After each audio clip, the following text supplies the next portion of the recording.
I used to look out the rusted iron bars of my window and dream about being a bird. The chain that shackled me to my bed was just long enough to reach the windowsill, and so every night after my father would visit my room, I would lie awake and wait for the first rays of light to creep over the horizon, then walk over to my window and listen to the morning's first few notes of birdsong. Their melodies were so beautiful. I knew that they must have been singing about places far away and wonderful, about sailing on the wind through endless blue skies, looking down at the treetops that dotted the land below.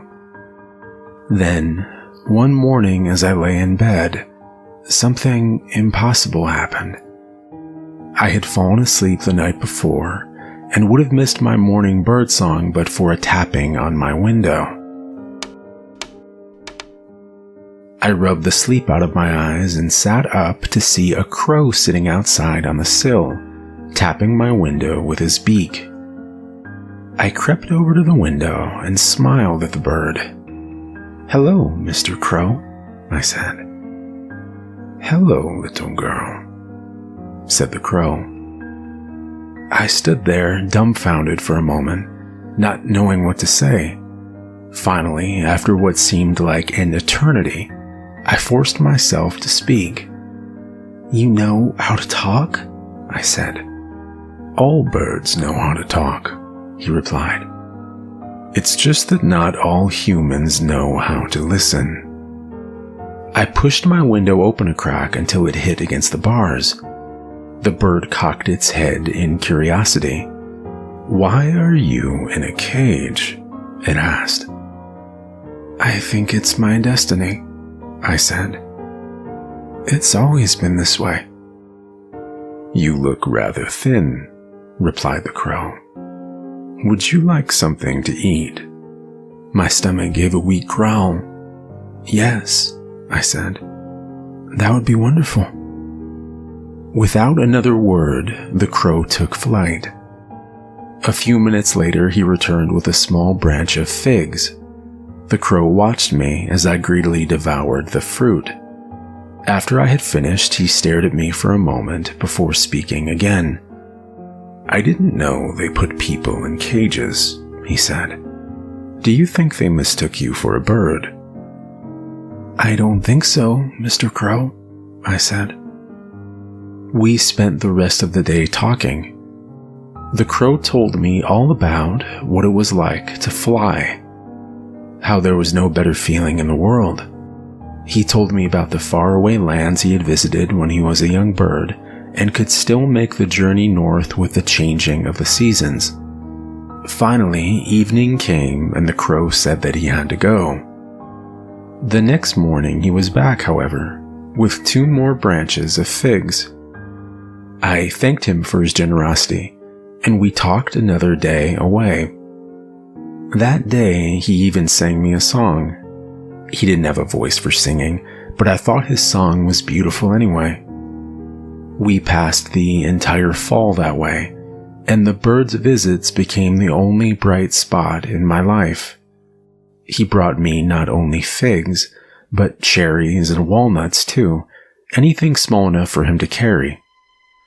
Soon, however, winter came, and with it the frost that destroyed the figs and cherries that the crow had used to bring me.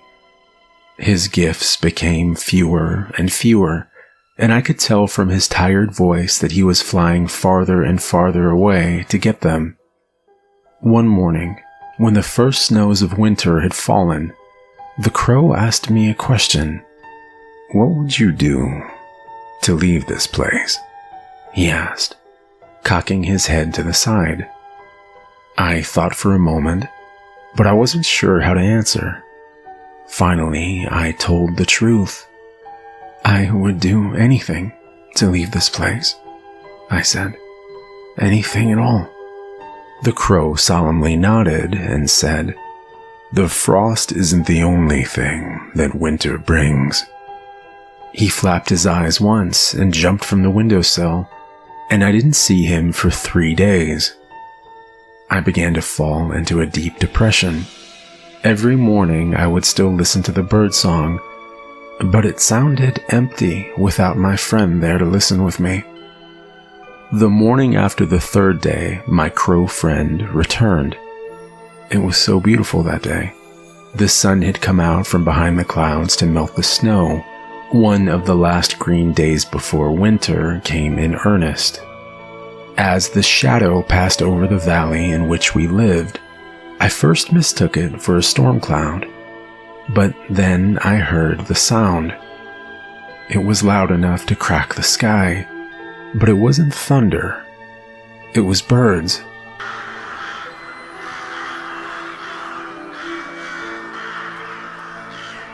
Thousands upon thousands of them descended on our house. A whirling storm of beating wings and shrieking caws, they crashed into the walls and windows, pecking at them with wild ferocity. The house shook under their assault, and their calls were so loud that I didn't even hear the windows breaking. They were not so loud, however, that I could not hear my father scream. It was over in a matter of minutes, and the key to my shackles slipped under the door. I rushed over and picked it up with trembling hands, sliding it into the metal cuff around my ankle and turning it. The cuff came loose with a heavy click, and for the first time I was free. The key to the door slipped under the jamb as well, and I opened the door to the rest of the house. The place had been all but destroyed. There was splintered wood and broken glass everywhere, and in the center of the living room was what remained of my father, a pile of blood-stained feathers. The birds had all flown off, but Mr. Crow sat on top of the living room fireplace, regarding me with a curious look. "Now you can fly free, little girl," he said. "No more cages for you." "Thank you, Mr. Crow," I said. "Will you come with me?" Mr. Crow shook his head. "I am an old bird," he said, "and my journey is coming to a close. But yours is just beginning." Mr. Crow flapped his wings and took flight, and I never saw him again. As I stepped out of the front door, my bare feet touched the grass for the very first time, and I could smell the flowers on the breeze as it drifted over me. At that moment, though my feet were firmly on the ground, my heart was soaring through endless blue sky, far above the world that I had left behind. I still wake up every morning to hear the birds sing, and when the first few notes break the silence of early dawn, I think of Mr. Crow and smile.